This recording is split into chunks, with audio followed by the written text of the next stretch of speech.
Hi Sagittarius, welcome to Higher Source Tarot for a tarot reading for all Sagittarius, Sun, Moon, Rising, and Venus. Thank you to all of you for your ongoing support of the channel. This has brought true joy into my life, reading on this platform. Can't do it without you, so I send you my love and appreciation, and if you are new here, welcome to you. I post new readings every Friday, then again on Monday. So if a reading doesn't resonate, come back in a couple of days. You can watch a new reading. Fridays are always a general reading. Mondays are a different style of reading every week. So one week there's a love reading. There are more detailed Celtic cross readings on Mondays. Sometimes there's a pick a card or a different kind of oracle card reading. And just keep in mind that tarot is sacred divination, so the readings are timeless. If a reading catches your eye that was posted previously, I'd say watch it. What you're seeking is also seeking you, and if you like tarot and you like the channel, I'd love to invite you to subscribe to Higher Source Tarot. All right, what advice do you have for Sagittarius, Sun, Moon, Rising, and Venus? What does Sagittarius need to know, please, for the best and highest good of all concerned with Sagittarius? All right, we'll get started with our tarot reading. Then we'll have an Angel Answers Oracle card reading too. And you've got the Devil, Capricorn energy, Six of Wands, Five of Cups, the Hermit, the Ace of Cups, the Eight of Wands, the Two of Wands, and the Ten of Swords. Well, I feel like if you're going on to something new, you have somebody here that really does not want to let you go. If it's a job or a relationship, there's somebody here that has that Devil, Five of Cups, Ten of Swords is all connected. I do see you, with that Ace of Cups, something's coming into your reality here that is, whether it's a love interest or moving forward in some way in your life. I mean, it's very obvious here as we look at this, the Ace of Cups, Six of Wands, Eight of Wands energy. You're definitely moving forward, and it's making somebody here have a lot of regret, but I feel like they come by it honestly, whoever this is. And you may not have heard from them in a long time too. I do see that as well. So you got Capricorn and Virgo here.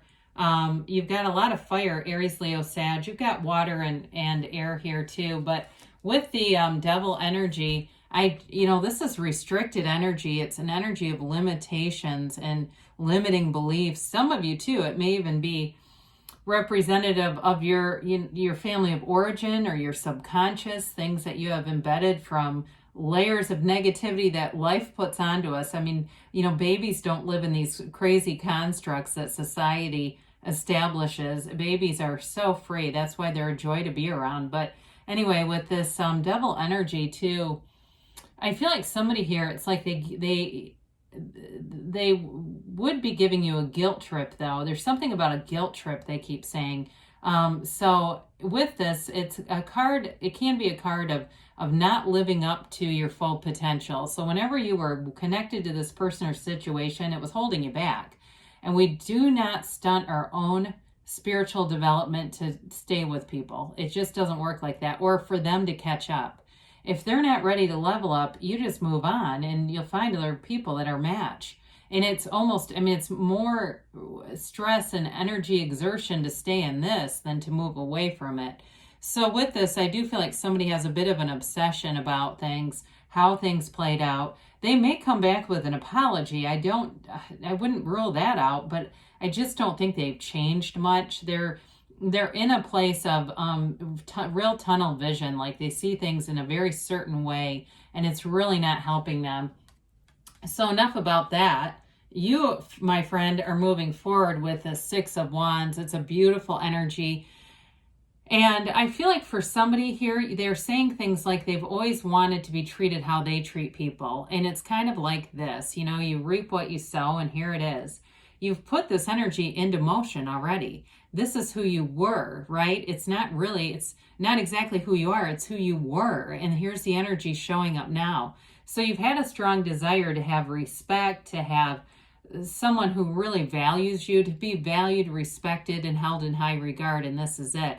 This is success too, by the way. So in a job situation, it can be a promotion, and it can be somebody from work too that's in here. But I do see it as you moving forward, regardless of the circumstance. And in a relationship too, you may find that whatever you've moved on to, it's quite a bit a more established person. You kind of look back at the last and go, God, what was I doing with them?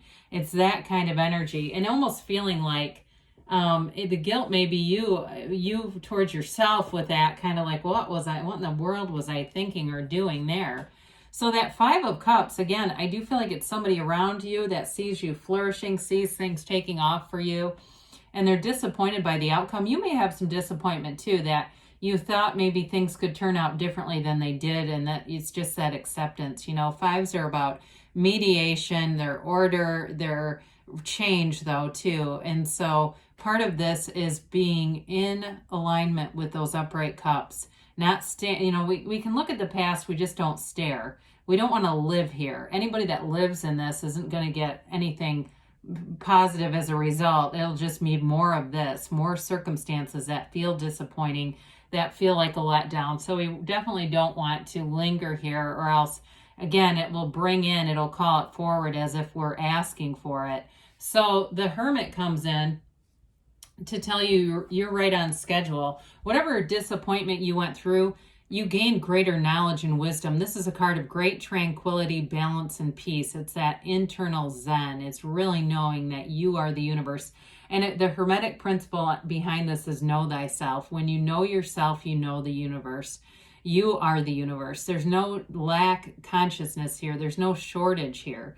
It really is in a place of being very unconditional about your life. And that's how we make gains. We talk about this a lot when we're trying to manifest and struggling with it. It's often too much focus becomes lack. It becomes evidence of not having it. And so it'd be like planting a garden and then just standing over the garden with a fire hose. We got to let those seeds germinate. We get away from them. We know, we trust that they're growing without our constant supervision. So it's like being happy in the meantime, being in this place of serenity and peace in the meantime. And it's a wonderful energy. And if you're not meditating, meditate, quiet the mind, because you're allowing something new here. And if you're saying, no, I want this old thing, I feel like they're trying to tell you, let go of it. It's like surrender to win, because here's the winner's circle right here. The Ace of Cups is a new beginning, whatever you're doing, and it's beautiful. It's got the yads of the tarot, these little droplets represent the first letter of the name of God in Hebrew. It's a divine intervention. And in a love situation, it's unconditional love. It's really accepting each other for who you are, but you're delighted and amazed by one another. So the acceptance is there because you're a match. It's not that low vibrational stuff. When we get into stuff and we're already looking at, they would be great if if we change this and that, then they're going to be right. That's low vibrational. That's a great indicator that it's not really something sustainable. And so with this, it's high vibration, it's love, it's pure joy and bliss, and it's a love that grows over time. It's really having two, I feel like, similar values, wanting the same things. And so with the Eight of Wands, you've got communication coming in. It is a brace for change. I wouldn't be surprised to see that devil energy pop up in a DM or a message or something like that. I don't see the person, showing up like a crazy person at your work or something. I just see it as more of they do want to make contact with you. However, this is also the arrows of love in the tarot. And I feel like for you, as you're getting in love with your life, falling in love with your life, this other stuff really fades in the background. It becomes irrelevant. And so it may catch you off guard because you don't think about it as much. You become focused on other things and things that are growing, right? We don't look in the rear view mirror when we're driving. We look through that big windshield because what's behind us is meant to get smaller. What is in front of us gets larger, right? It expands. And so this is your expansion. You have the card of the visualizer here. The Two of Wands, it's all about expansion and growth. He's a visionary, I should say it that way. It sounds a little more intriguing, doesn't it? And it is. You look at your life and you know where you're going and you're not turning back. You see, he holds that wand in front of us. There's no turning back in this energy. It's all about moving forward and looking for that next open door. The doors that closed behind you were meant to be closed because those new doors are opening. You're moving forward here and you're building success. You're building friendships, networks of people, and love too. So I do see this as whatever is changing in your life, it's thriving in change. Now, I mentioned before, there's somebody that is going to be unhappy, and that's that Ten of Swords. They may throw a bit of a fit. I just don't see you getting too involved with their energy because there's a depletion here. But tens are beginning a new cycle. And so this is a card that suggests something's over, okay? And so some people that don't like the Rider Waite deck, it's because of cards like this. They say, why can't they just say it's over? Why do they have to show it like that? Well, it's to get the point across that something here has ended. It's brought some disappointment. It may not have been what you thought it could be, but you're on to something better now. And whoever it is, even if they come back with the biggest apology in the universe, I just don't see you being a fit to them. You know that you're not. And so it's time to move forward into your own personal power, your dominion. That brilliant life that awaits you is right here. And really everything you want is already here. There's no needing to create anything. It's all a matter of lining your energy. That's it. There's billions of people. There are jobs like we've never seen before. Employers begging. I saw an ad for Amazon. They're giving up to $3,000 in sign-on bonuses for the holidays. Now, I'm not trying to promote what they do. I'm just telling you that's a pretty significant amount of money for seasonal work. And I know not everybody wants to work there because I've heard it's, I've heard things about it. But again, it's like, what do you want for money? I mean, there's definitely financial gains there. So again, nothing against them. I've just heard it's a lot of standing. That's all. Okay, improving health. So with this, whatever that Ten of Swords is, we talked about that. It's that comeback, that return where you go into the next cycle and you're full of life and power. You've got big, happy changes. I don't feel like I've seen this the entire this entire cycle of readings. So it's important that it's showing up here. You ask your angels, ask and they will show you. If you feel like you're not sure where to go next, they'll show you within the next few months. So things are definitely moving forward. Now I keep getting reconsider. I don't know why. Reconsider. So there may be something here, if you've had your mind made up, that Hermit energy may help to give you new opportunities, allow new things to come in, Sagittarius. Good things are on the way for you. I love you, and I'll be back again soon.